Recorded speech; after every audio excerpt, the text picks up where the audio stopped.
কাকার বিয়েত যাব কোন তো কাকা রেডি মেডি হয়ে আসলে না বাসে পারগি তাই তো দেখতেছি চল তো যাই দেখি আস ও চল তো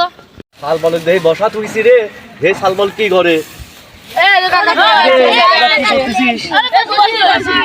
তোরা আমরা বসে রইস তোরে 3 দিন আগে দাবাত দিয়ে দিছি যে ওই সে ঢাকা ঠাকুর তুলে যাবা লাগবে বিয়ে করবি সে কি হেনে কর রাস্তা তা তো ভেনে করে যাবা লাগবে আলি কাকা তাহলে তুমি রেডি মেডি হয়ে আসো তোরা হেনে বয় আমি সাজে আসি নাকি রেডি মেডি হয়ে আসো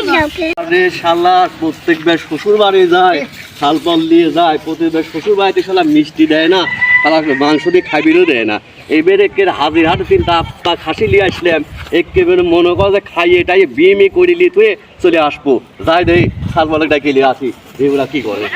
কাকা 5 নাম্বার বউ কেবা ওরে আল্লাহ তোরে আর কি কব আমার 5 নম্বর বউ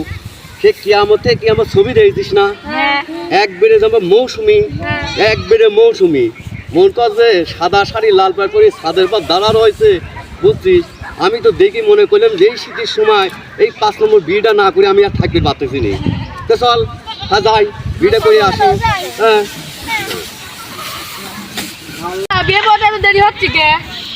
আমি তো ওইটাই চিন্তা করতেছি শালা শ্বশুর কাজ জ্ঞান মেয়ে গেছে সে কখন তাড়াতাড়ি বিয়ে করিলে চলে যাবো শীতের সময় তাই না আমার আর ভালো লাগতেছে না তারপরে শ্বশুরে যে সুন্দর চেহারা তাই শালা শ্বশুর এমন ইঙ্গিত করতে পারতেছে না